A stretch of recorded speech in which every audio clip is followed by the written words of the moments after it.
How's everybody? So it is the end of the year, the last list of 2019, saving the best for last, the best movies of 2019 ranking. Of course, much more positive than my last one, my top 10 worst movies of 2019 that I put up a couple days ago. If you haven't seen that list yet, make sure you check it out at some point and give your thoughts on what you thought were the worst movies of the year. But yeah, much more positive list this time around. I did get around to seeing the majority of the main releases. Of course, there were like one or two films that escaped me. Specifically, one in particular was Portrait of a Lady on Fire. I really wanted to see that film, but it wasn't showing at any of the festivals near me, and it's getting a 2020 release for the most part, and I can't delay it too much longer because I gotta put this out for you guys. Of course, this is just my personal ranking of the films that I've seen this year. Everyone else in the comment section down below, make sure you leave your ranking of the top 10 best movies you've seen this year. There were a lot of really good films this year. That's why it was really tough to narrow it down to just the top 10. But there are going to be a fair amount of honorable mentions that I'll get into right now, such as Little Women, Ford v Ferrari, The Lighthouse, Us, Once Upon a Time in Hollywood, Dr. Sleep, A Beautiful Day in the Neighborhood, and The Peanut Butter Falcon. All those movies I enjoyed a whole lot, but they just narrowly missed out on the cut for the top 10. All those movies I highly recommend you check out if you haven't already, but now let's move on to number 10. At my number 10 pick, I have The Farewell. Lulu Wang did a great job crafting this story that's very personal to her, based on a true story she went through, and did a really good job of blending her humor and the drama in just such a really perfect match. Awkwafina especially blew me away with her performance in the film, going through a wide array of emotions her character has to convey as the film progresses that really grips you and pulls on your heartstrings as the film goes on. It's a film that'll hit you much deeper if you've lost a loved one, but even if you haven't, just the characters and the emotion conveyed. It's a very personal story that definitely deserves to be told on the big screen. With my number 9 pick, I have Avengers Endgame, the culmination of the Infinity Saga, 10 years worth of storytelling set up from the MCU, and it had a really large task in front of it, and I had to say the Russo brothers, I believe, delivered on that. They did such a good job juggling all of these characters all in one movie, while also giving us a very satisfying payoff to different character arcs for characters that we've grown to love over the 10 years. Also giving us some very satisfying, spectacular action scenes, moments that'll make you stand up and cheer in the theater while you're watching it. It's a very satisfying experience, although also emotional as well. Definitely had some very sad moments, that, especially if you're invested in the MCU, that you're going to shed a tear. It's never an easy task to close out a saga, especially if it's 10 years in the making, but I think this is a very satisfying conclusion. With my number 8 pick, I have The Irishman. Now, anytime Martin Scorsese puts out a film, I'm looking forward to it, especially with this film with an all-star lineup with Robert De Niro, Al Pacino, and Joe Pesci all in one film. All of their performances across the board are excellent, and although this film is a very long, 3.5 hours long, it's still quite a riveting experience in my opinion, especially just all the performances are so strong that you get really invested in the characters, especially Robert De Niro. I definitely think this is one of the strongest performances Robert De Niro has put out in a very long time. Not to discredit Al Pacino and Joe Pesci, but he was my favorite performance by far. Because this isn't your typical mobster type movie with over-the-top gangster characters. It's actually more of a somber reflection of De Niro's character's life and the choices that led to where he is today. And it's actually a really interesting storyline. It was a really well written, very well directed, just so many amazing things across the board. I mean, the CGI, the de-aging in this film as well, is some of the best de-aging I've ever seen put to screen. Like, you really can't tell after a while that Robert De Niro, Joe Pesci, and Al Pacino are actually much older than they are in these flashback scenes. It's pretty much seamless, like, just a really great film from Martin Scorsese. It's on Netflix now if you want to check it out. It is quite a long film, though. With my number 7 pick, I have Knives Out. Now, you had to know at some point this was going to be on the list. I mean, I got the sweater on and everything, but Rian Johnson did a phenomenal job crafting this murder mystery. I like myself a good murder mystery whodunit, and he brings it back to the big screen in style. The film script is so well written, it's very witty and fun, and it keeps you on your toes all the way throughout, which is something you want in a murder mystery, also enthralling you with some really eccentric group of characters. Ana de Armas gives an amazing lead performance, and same goes for pretty much everyone else in the film. They do a really good job, especially Chris Evans and Daniel Craig. I mean, the man's just hamming it up with his southern accent throughout the entire movie, and you just love it because it's just so over the top.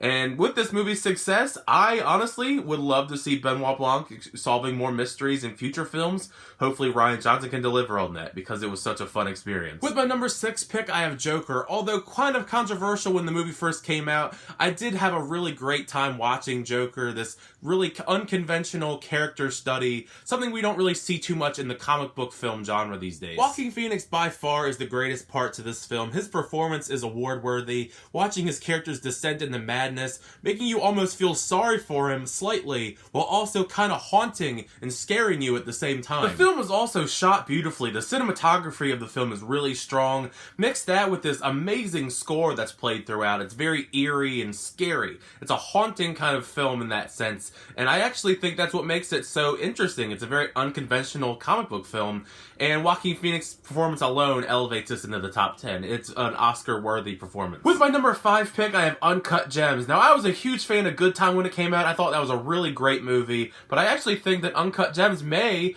actually be even better. It's just such an intense thrill ride. The Safdie brothers have a really good knack for making these intense films, never letting their foot off the brake, pretty much never giving you time to breathe. It's a really intense movie. It actually kind of makes you anxious at some points in the movie, watching the stuff that Adam Sandler goes through. Mind you, Adam Sandler is amazing in this film. This is probably my favorite performance of him ever. He needs to do more serious roles like this, as this sleazy jewel dealer that you kind of hate, but you also love at the same time. He owes so many different bad people money in this, and he tries to press his luck whenever he gets a chance to pay them all back, and it makes for a really intense experience. The tension is always high in this film. You know, you never know if this is going to be, make or break it moment for him in the movie. And it's just like one of the most intense thrilling experiences I've had in the theater. It's definitely probably one of my favorite A24 films as well. With my number 4 pick, I have 1917. Now, I know a fair amount of you haven't gotten a chance yet to see 1917. It comes out in January, but I highly recommend that you check it out. Sam Mendes directing and Roger Deakins cinematography is such a perfect match in filmmaking that I really wish that we got to see more often. This World War I film is breathtakingly beautiful to look at, coupled with the fact that it's all shot in a way that's meant to look like one continuous take. It's amazing. Our 2 lead soldiers as well, Dean Charles Chapman and George McKay, are solid in their performances. They really do kind of carry the bulk of the story on their shoulders. I mean, they get you really invested in the story going on as they go on this long journey to try and save everybody. It's actually a really compelling story, coupled with the amazing visuals. The tension is always high in this war environment. Not only that, but Thomas Newman's score. I'm usually not a big score person, but the score in this also is you gotta just listen to it. It is one of the best scores of the year, if not the best. With my number 3 pick, I have Jojo Rabbit. Taika Waititi did a really great job crafting this unique satire that's equal parts charming and heartfelt. Roman Griffin Davis having banter with this imaginary friend-style Hitler played by Taika Waititi. It made for some very funny laughs, but also the film has some very powerful pull-on-your-heartstring kind of moments that I genuinely was surprised by. I did not expect to actually almost get tears welled up in my eyes at certain shocking moments in this film. If you've seen the film, it's the scene involving shoes. That was the actual scene. That's why I won't spoil it for anybody else who haven't seen the film. But all the characters across the board, the performances were great. Archie Yates as Jojo's little friend was adorable, and also Sam Rockwell was great in supporting. Thomasin McKenzie was also did a really great job as well, and especially Scarlett Johansson as a supporting character as Jojo's mom. One of my favorite performances as supporting for the whole year. It's a film I highly recommend you check out. It's fun. It has a really good message. It's charming, heartfelt, all the things that you look for when checking out a film. With my number 2 pick, I have Marriage Story. Now, a story like this, not everyone's going to resonate with a whole couple going through a bitter divorce with a kid in the middle of it, but if you've gone through similar experiences like that, I think this film's going to hit you like a sack of bricks like it did with me. I felt that Noah Baumbach did a phenomenal job creating relatable characters in this very realistic situation going through the whole divorce process, seeing each other's side of the story from Adam Driver's perspective as well as Scarlett Johansson's. Both Adam Driver and Scarlett Johansson give powerful performances in this, probably some of the best that they have in their entire career. And I'm sure all of you by now have seen that argument scene, but that really is one of the best scenes in the film. Putting it into the context of seeing the whole film in that argument and what it transpires, what leads up to it was what makes it really powerful. You gotta see the whole film to fully understand why that part is so impactful. it's really a well-written film. It's very emotional. There's some parts in it that are actually probably going to make you pretty upset, especially if you've gone through stuff like this. It's not going to resonate with everybody, but I think it's one of the best films that Netflix has probably put out. And with my number one pick, I have Parasite. I pretty much love every aspect of Bong Joon-ho's latest film. Films that come along like this are pretty much why I love films as much as I do. The story is so well crafted. The screenplay, it draws you in with each twist and turn. The humor is very smart. All of the characters are so complex, especially in the family, and just the way that they integrate themselves into this rich family's life is really fascinating. It's one of those screenplays that really draws you in with each twist and turn. There's a twist halfway through the movie that, like, my jaw was on the floor because I wasn't expecting it whatsoever. Not only that, but the film has breathtaking cinematography throughout with these wide shots of just breathtaking environments, especially the house. The house itself is beautiful. I believe they actually built it just for this movie.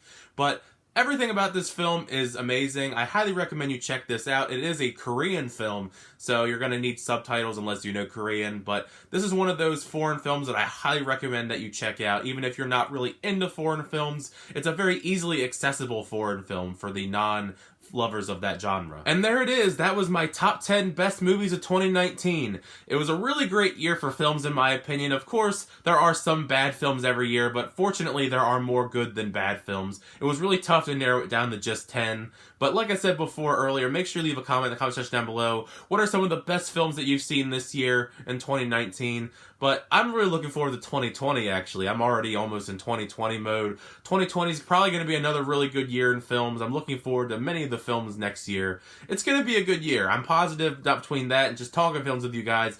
It's always fun. So here's to another year talking about films. But definitely make sure you leave a comment in the comment section down below. What were some of your favorite films of 2019? I'm sure everyone's going to have different answers because everybody has different tastes, and that's what makes talking about films so fun. But like always, thank you so much for checking out my videos. If you enjoyed it, make sure you leave a like. Hit the subscribe button if you want to keep updated with reviews, channel reactions, unboxings, and more. Till next time, I'll see you guys later.